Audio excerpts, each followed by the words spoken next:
बच्चों द्वारा डिजिटल उपकरणों और ऑनलाइन संसाधनों का बढ़ता उपयोग एक दोधारी तलवार है।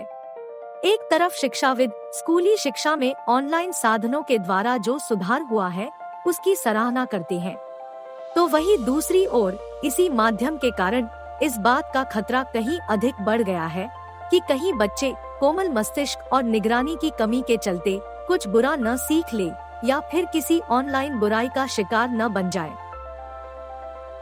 नवंबर में आई फोर्ब्स रिपोर्ट कहती है कि डिजिटल उपकरण रखने और उपयोग करने वाले बच्चों की औसत आयु दर खतरनाक रूप से कम होती जा रही है और साथ ही उनका दैनिक स्क्रीन उपयोग लगातार बढ़ता जा रहा है।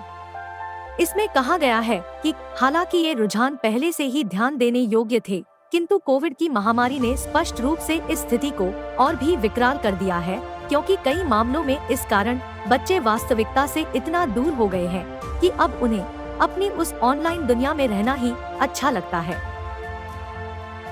बकैफी द्वारा 6 माह पूर्व करवाई गई द ग्लोबल कनेक्टेड फैमिली नामक शोध में पाया गया कि मोबाइल परिपक्वता तक पहुंचने से पहले 83% भारतीय बच्चे मोबाइल का प्रयोग शुरू कर देते हैं, जबकि विश्व में यह दर 76% है। अर्थात भारतीय बच्चे दुनिया भर में सबसे कम उम्र में स्मार्टफोन का प्रयोग करने लगते हैं, जो कि एक चिंताजनक विषय है। साथ ही 22% भारतीय बच्चे कभी न कभी साइबर बुलिंग का शिकार हुए होते हैं, जो 17% वैश्विक औसत से 5% अधिक है, किंतु भारतीय माता पिता इसको लेकर अपेक्षाकृत अधिक चिंतित नहीं दिखाई देते। भारत में सबसे अधिक बच्चे ऑनलाइन खतरे का शिकार रिपोर्ट किए जाते हैं। अध्ययन से पता चलता है कि माता पिता स्वयं तो सावधानी बरतते हैं, जैसे एंटीवायरस सॉफ्टवेयर इंस्टॉल करना या फिर सुरक्षित पासवर्ड का उपयोग करना और ऑनलाइन खरीदारी करते समय केवल प्रतिष्ठित वेबसाइट से ही खरीदना आदि, किंतु इसकी तुलना में बच्चों के उपकरण अधिक सुरक्षित नहीं किए जाते। उदाहरण के लिए वैश्विक स्तर पर 56% माता पिता ने कहा कि वे अपने स्मार्टफोन को पासवर्ड या पासकोड से सुरक्षित करते हैं, जबकि केवल 42% ने कहा कि वे अपने बच्चे के स्मार्टफोन के लिए भी ऐसा ही करते हैं। संदेश स्पष्ट है, अपने बच्चों के लिए वही करें जो आप अपनी सुरक्षा के लिए करते हैं।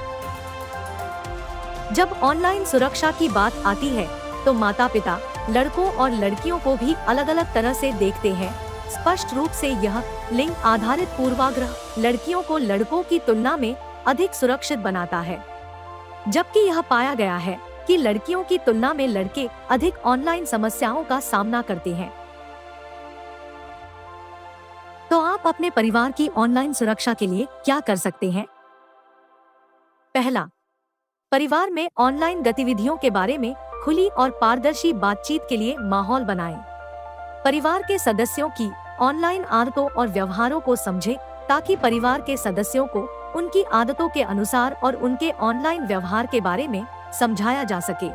फिर चाहे वह गेमिंग उपकरणों पर समय सीमित करना हो या फिर एंटीवायरस आदि सॉफ्टवेयर स्थापित करना हो।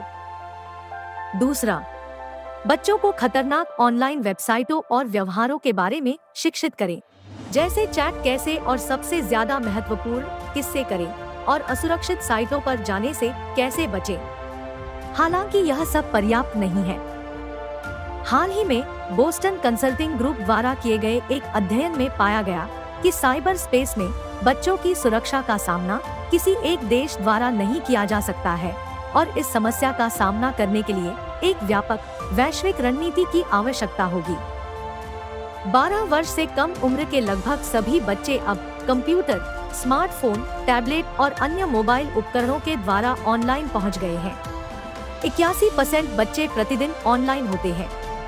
जैसे जैसे ये बच्चे अधिक से अधिक समय ऑनलाइन बिताते हैं, उन पर ऑनलाइन बदमाशी, अनुचित सामग्री और डिजिटल लत, इन सब की संभावना उतना ही अधिक बढ़ती जा रही है। यूनिसेफ ने चाइल्ड ऑनलाइन सेफ्टी गाइड प्रकाशित किया है, जिसका लिंक आपको डिस्क्रिप्शन बॉक्स में मिल जाएगा।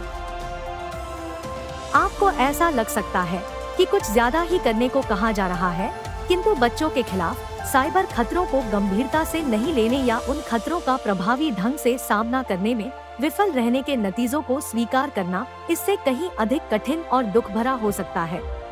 यह बच्चों के सुरक्षित जीवन जीवन की गुणवत्ता, विकास और स्वास्थ्य पर बहुत अधिक बुरा प्रभाव डाल सकता है।